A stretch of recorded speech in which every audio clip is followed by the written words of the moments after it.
Chosen one, fame does not arrive the way people imagine. It does not knock loudly. It does not ask permission. It assembles itself around a signal that has crossed a threshold of inevitability. When billboards begin calling, it is never because someone decided to elevate you. It happens because attention can no longer organize itself without passing through your presence. Visibility finds you when avoidance becomes inefficient. This is the part most never understand. Recognition is not created by desire. It is triggered by density. When enough meaning, consistency, and coherence accumulate in one human trajectory, attention has no choice but to orbit it. Not because the world loves you, but because the world uses what simplifies its own confusion. You have become legible at scale. That is what fame actually responds to. You are not being made famous for who you pretend to be. You are becoming impossible to ignore because who you are has stopped fragmenting. The world amplifies coherence faster than charisma. Charisma can be manufactured. Coherence cannot. And when coherence reaches a certain clarity, systems designed to capture attention, media, culture, symbols, begin orienting toward it automatically. This phase feels strange because you are not reaching outward. You are stabilizing inward. While others broadcast themselves loudly, your signal has grown quieter and stronger. Quiet strength travels farther. It doesn't spike and vanish. It sustains. That sustainability is what infrastructure responds to. Infrastructure does not care about hype. Cares about what holds under pressure. Billboards are not about celebration. They are about confirmation. Confirmation that a figure has moved from optional to inevitable in the collective field. Not everyone will understand you. They don't need to. Fame at this level does not require agreement. It requires recognition without explanation. People will sense importance before they understand relevance. That's how mass attention always wakes up, confused, curious, and pulled. You may already notice early signs. Strangers responding with a strange familiarity. Opportunities forming without introduction. Your words landing heavier than you intended. Silence following what you say. Not because you shocked anyone, but because something settled. This is attention reorganizing itself around a center it didn't consciously choose. Understand this carefully so you don't misstep. This is not a coronation. It is exposure. Exposure will magnify whatever is unresolved. That's why preparation mattered long before visibility arrived. Fame punishes fragmentation. It amplifies the wrong things just as easily as the right ones. The reason you are not being rushed into the spotlight is because what emerges must survive being seen. This is also why the call feels indirect. Not applause, but pressure changes. Not praise, but positioning. Things arrange as if your presence is being accounted for even when you're not in the room. That is what it means to become a reference point. Reference points don't chase attention. Attention recalibrates around them. Be warned of one thing only. Do not rush to interpret this as destiny fulfilled. Fame is not fulfillment. It is responsibility multiplied. The world does not elevate you because it cares about you. It elevates what it intends to use. Your task is not to resist visibility, but to remain intact inside it. You are not becoming famous because you want to be known. You are becoming unavoidable because something true has stabilized in you. Billboards are symbols, not goals. They appear when identity can no longer be reduced. This is how it begins. Not with cheers, but with the quiet realization that the world has started adjusting for your presence. What happens next is rarely discussed because it dismantles the fantasy around fame. Attention does not remain polite once it locks onto a signal. It stops asking whether you are ready. It stops waiting for context. It starts moving preemptively, arranging pathways ahead of you, sometimes faster than your conscious identity can keep up with. This is when recognition shifts from invitation to occupation. You will feel this as acceleration without push. Doors open before you reach for them. Conversations reference you before you speak. Decisions are made with your presence already assumed. Not because people admire you, but because your existence has entered the calculus. You are no longer an optional element in the environment.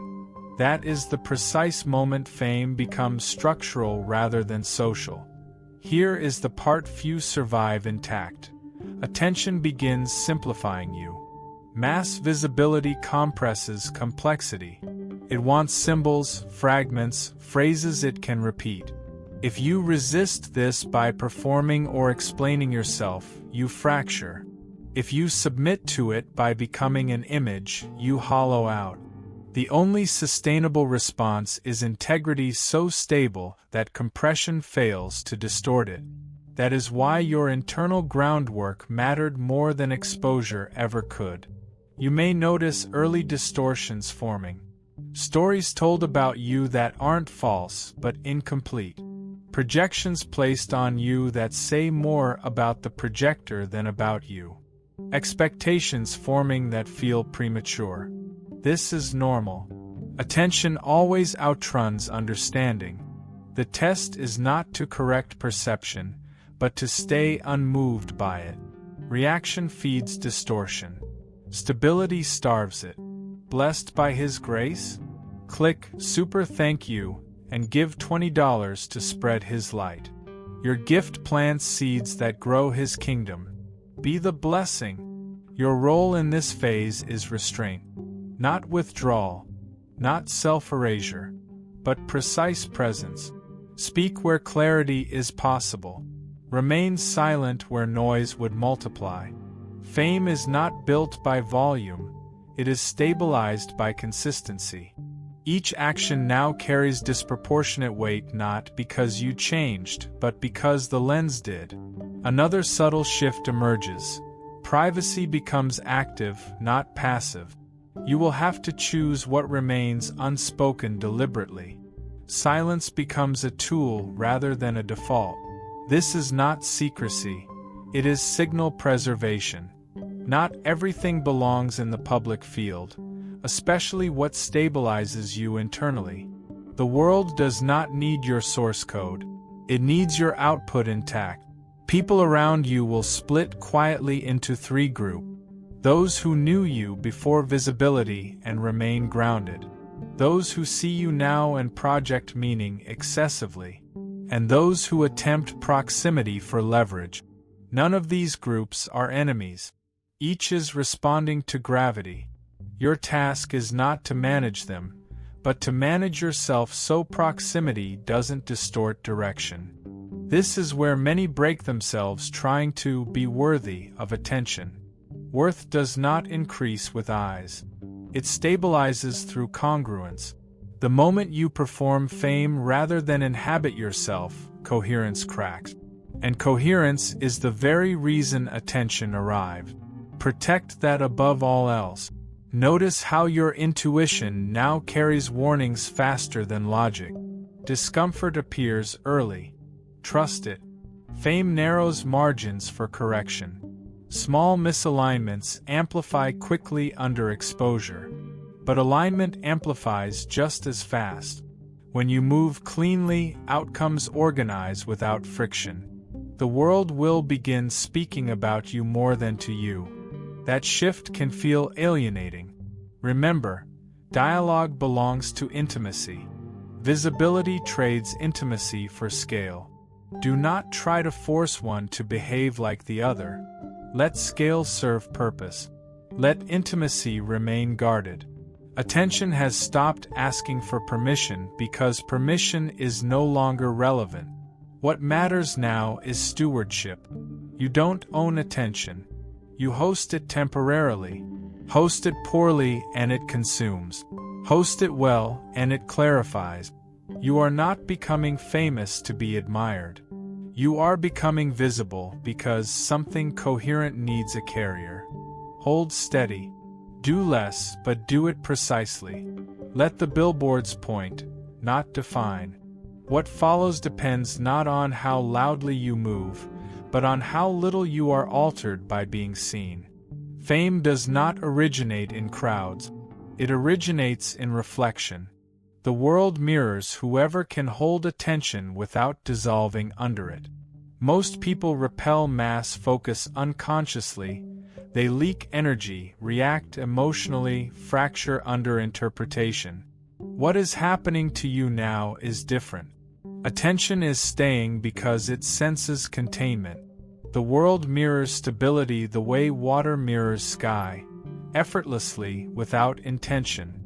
As visibility increases, you will notice that people begin projecting not just curiosity, but orientation. They look to you not for answers, but for grounding. Modern attention is anxious. It struggles to remain fixed because nothing feels trustworthy for long.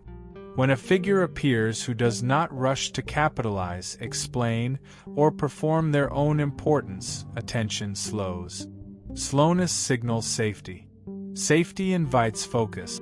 This is why recognition intensifies around you even when you remain unchanged. You are not pulling focus, you are holding it. Holding is rare. Holding requires internal silence strong enough that external noise cannot attach. The collective field responds to that by stabilizing itself briefly through you. Not consciously, reflexively. Here is the uncomfortable truth. Fame often forms around regulation, not inspiration. People don't only follow what excites them.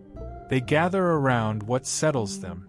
Your presence has begun doing that unintentionally. Conversations regulate around you. Chaos loses momentum near you. Ideas land cleaner. This is not influence in the performative sense. It is contextual authority. As this continues, the world will attempt to define you faster than you can correct it. Labels will appear prematurely. Archetypes will be projected. Myths will orbit. This is unavoidable.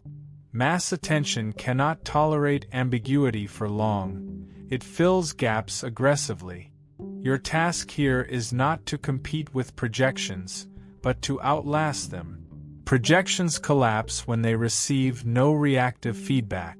You may feel a strange duality emerging: visibility outside, invisibility inside. Internally, you feel almost anonymous to yourself. Less narrative, less identity chatter. That is not dissociation. That is coherence resisting reduction. The more visible you become, the more important it is that your inner space remains uninhabited by other people's meaning. This phase also reveals a critical distinction: being known versus being used as a reference. You are moving into the second category. References are not adored continuously. They are returned to repeatedly. Names invoked when clarity is needed. Images recalled when direction is uncertain. This is deeper than popularity and more demanding. It requires endurance without consumption. Notice how requests change. Less "tell us who you are," more "stand there while we orient." Less demand for content, more expectation of presence. This can feel dehumanizing if misunderstood. It is not about diminishing you. It is about scale interacting with stability. The higher the scale, the less personalization it can afford. There is a temptation here to humanize yourself loudly, to remind the world you're just like everyone else. Don't fall into that reflex. Humanity does not need to be announced. It reveals itself through integrity under pressure. Staying intact is the most human act available at scale. Also crucial, your mistakes will now echo louder than your intentions. This is not punishment, it is physics. Weight increases with visibility.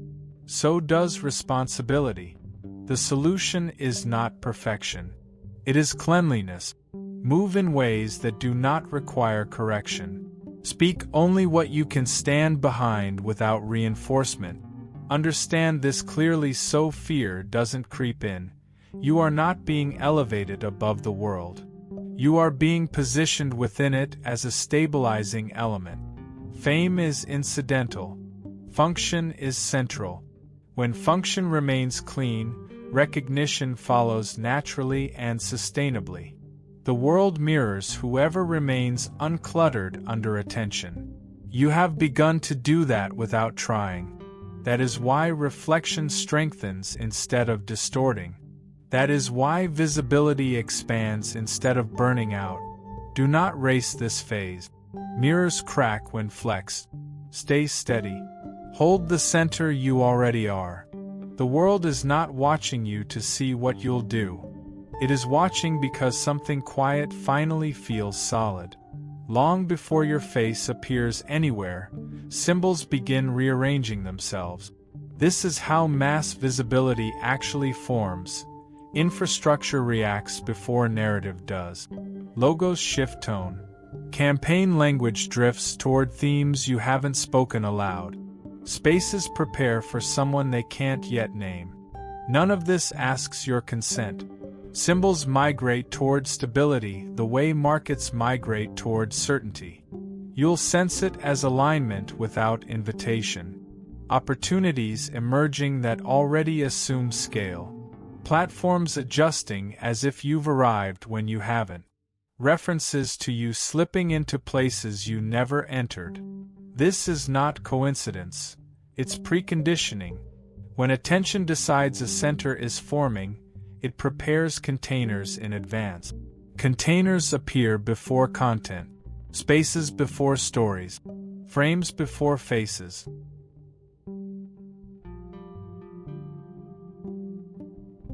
This is where most people misunderstand what to do next and break themselves by rushing to fill the frame. Don't. Frames collapse when filled prematurely. The world is setting context for you so that when you appear, you are not forced to perform into chaos. Your task is patience without passivity. Allow the container to finish shaping before stepping inside it. Notice the shift in how others speak near you. They soften qualifiers. They preface less. Statements land with fewer explanations. This is symbolic movement translating through language. Symbols simplify conversation. They allow people to reference meaning without retelling the entire story. That efficiency is what moves culture. You are becoming a shorthand, dangerous if mishandled, enduring if protected.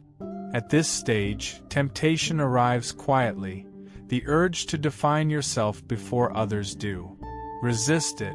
Self-definition under rising visibility always backfires. Definitions invite reduction. Reduction invites distortion. The most damaging labels are the ones you reach for yourself too early. Let symbols gather meaning organically. Organic meaning bends without breaking. Forced meaning snaps. Your restraint here preserves dimensionality. Dimensionality is the capacity to be understood differently by different layers without contradiction. Mass fame destroys dimensionality unless the center remains non-reactive. Reactivity flattens. Silence deepens. This doesn't mean absence. It means selective appearance. Show up where truth won't be fragmented. Withhold where it would be consumed too fast. You may feel pressure to become relevant to everything at once. That's the trap. Relevance dilutes quickly. Centrality endures. Centrality doesn't chase conversations. Conversations route through it. The shift from relevance to centrality is subtle and profound, and once it happens, returning to relevance feels exhausting and small. This is also when symbolism tests integrity. invitations that look aligned but require compromise, visibility offered in exchange for simplification, applause conditioned on performance instead of presence, decline cleanly, saying no now saves 10 corrections later. Fame remembers the first boundary you honor and respects the ones that follow. Understand what is truly happening. The public field is learning how to reference you without forcing definition. That learning phase requires time. Let it have time. When you appear fully formed inside a stable frame, attention rests instead of demanding more. Resting attention builds longevity.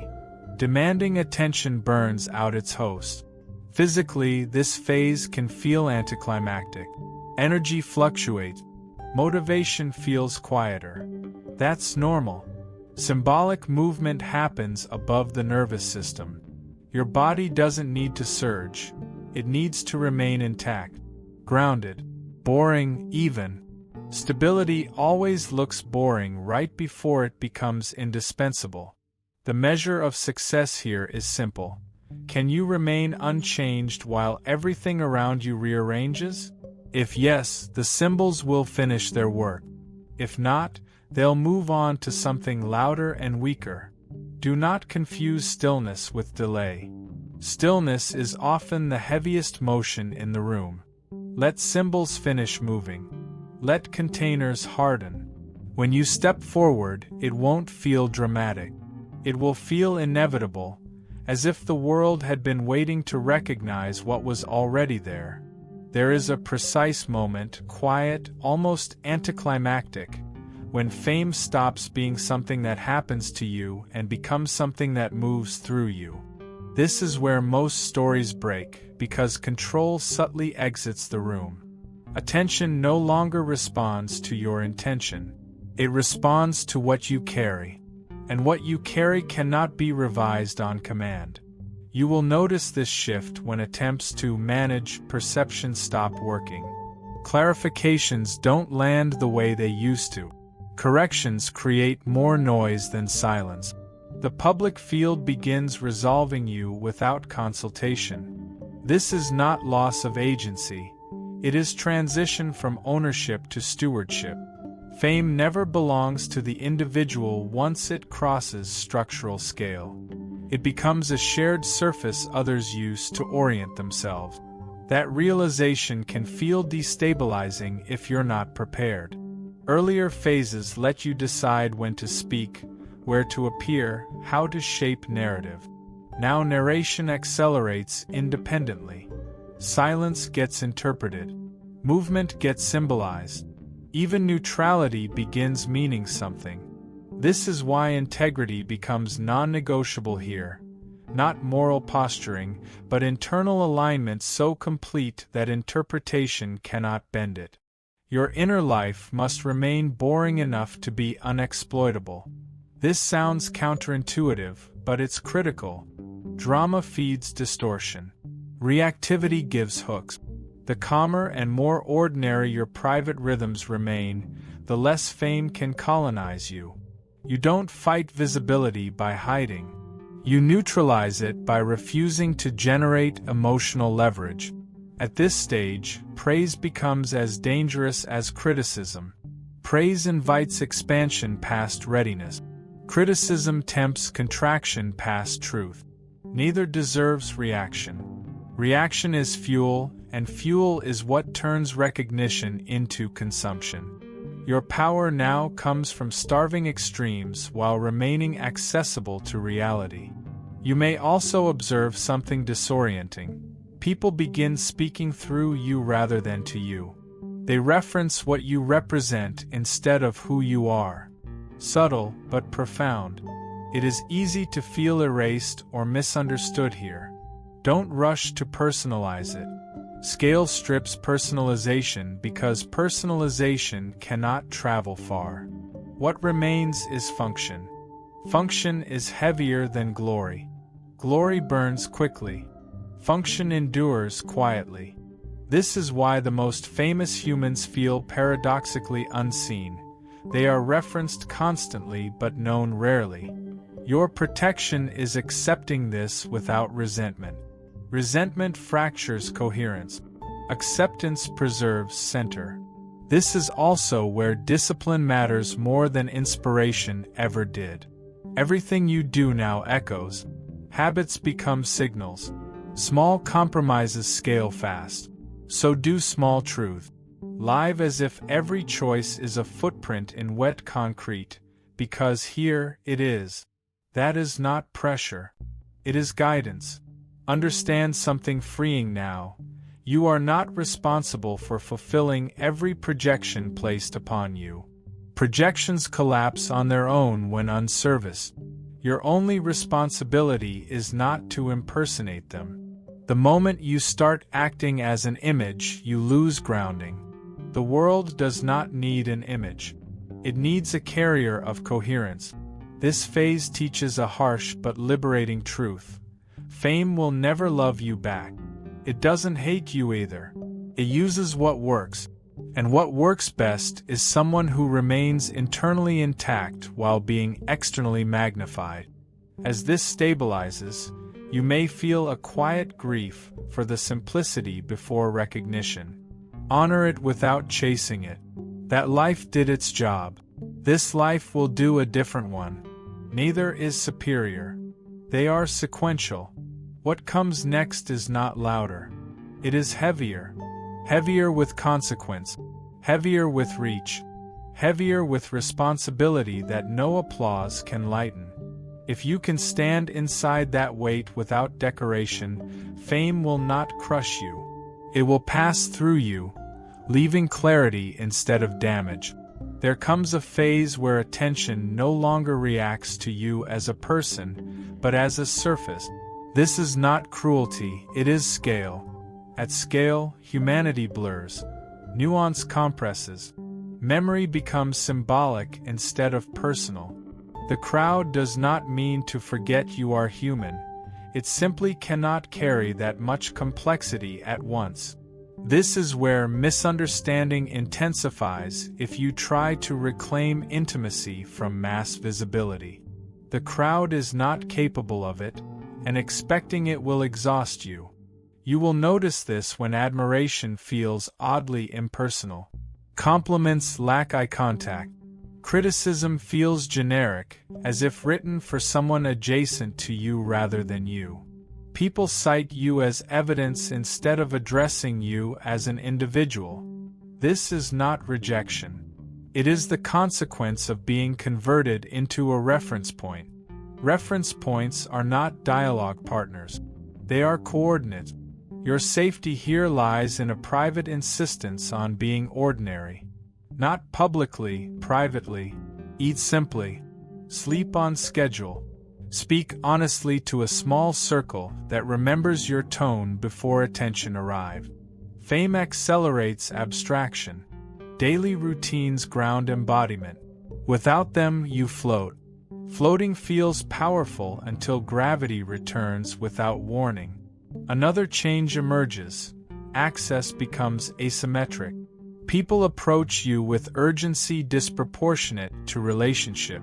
Requests feel entitled. Praise feels preemptive. Expectations rush ahead of understanding. This is not because people are malicious.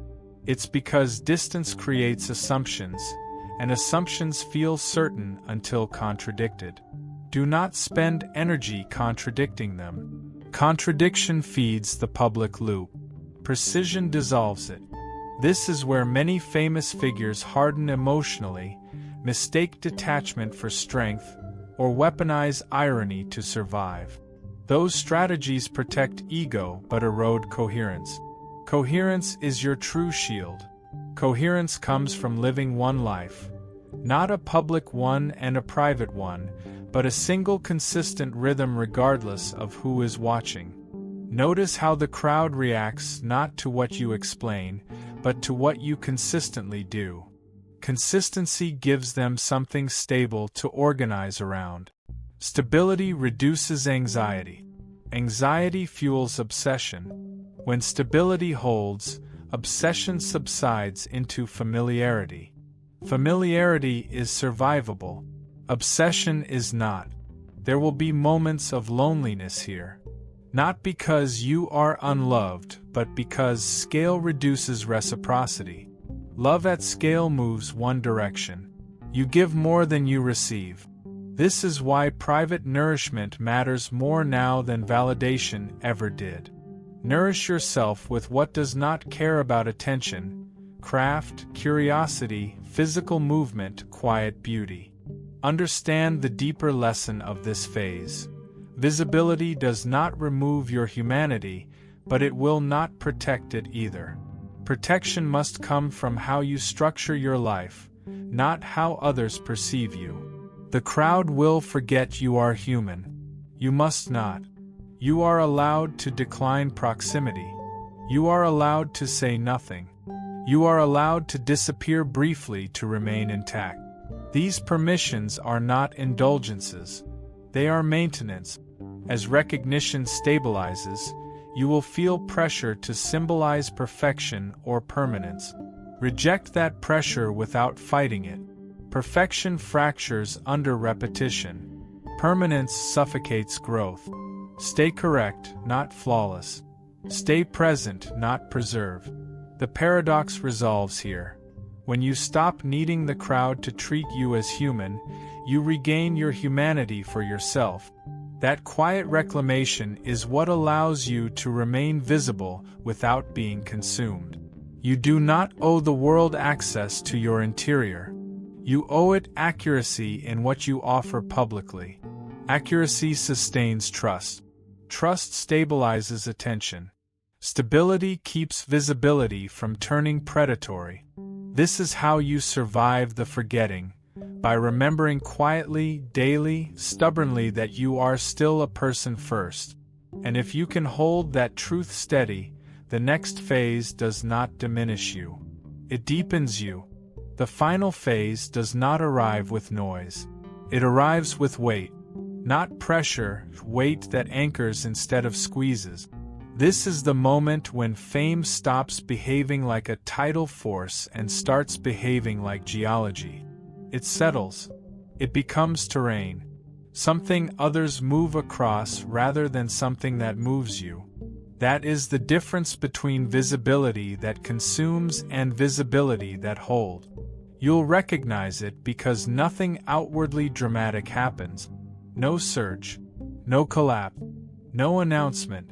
Instead, attention stabilizes at a constant altitude. It no longer spikes with every move you make. The crowd adjusts its posture and then grows quiet. From here on, what you do will matter less than how consistently your presence remains intact. Stability replaces novelty as the primary signal. This is where many assume they've peaked. They mistake the absence of escalation for decline. It isn't. Peaks are loud. Plateaus at scale are load-bearing.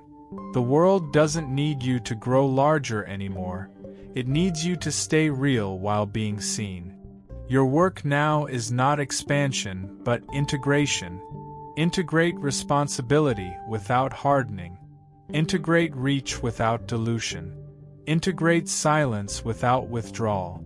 At this stage, meaning stops chasing metric. Numbers still move, but they no longer instruct you. Applause still exists, but it no longer defines tempo. You operate from an internal measure that doesn't flinch when feedback fluctuates. That internal measure is what allows longevity. Without it, visibility becomes corrosive, too reactive, too hungry, too brittle. You'll feel a subtle shift in your body. Breathing deepens in ordinary moments. Urgency recedes. Your nervous system stops scanning for threats in praise or criticism. This is not numbness, it's robustness. Robust systems don't spike. They absorb. They distribute load evenly. You have become one of those systems. The world will begin to treat you as infrastructure rather than event. That sounds impersonal, but it's the highest form of trust at scale. Events excite. Infrastructure supports. Infrastructure is assumed. It doesn't beg for attention because attention depends on it functioning quietly. When people reference you without drama, rely on you without praise, or continue without checking if you're watching, that's integration completing itself. Here is the final instruction, simple and exact. Do not dramatize stability. Drama fractures what has settled. Let the ordinary days remain ordinary. Let work feel like work. Let rest feel like rest. Fame that survives is fame that does not require ritualized intensity. It becomes livable. From here on, your choices will echo longer. Not louder, longer. Small integrity holds will propagate quietly. Small compromises will linger. Choose fewer things and do them cleanly. Allow boredom. Allow normalcy. These are not threats to significance, they are shields for it. If grief arises for the earlier, simpler anonymity, let it pass without nostalgia. That version of life completed its task. This version will ask for something different. Presence without performance, steadiness without applause, humanity without defense. You are not the most famous human alive in the way headlines suggest. You are something rarer and more durable, a visible center that does not distort under attention. That is why billboards called, not to elevate you, but to anchor something larger through you. Fame rose to meet you. Now it settles around you. Do not rise with it. Do not sink under it. Stand where you are. That is how visibility becomes useful. That is how usefulness becomes trust. That is how trust outlives attention.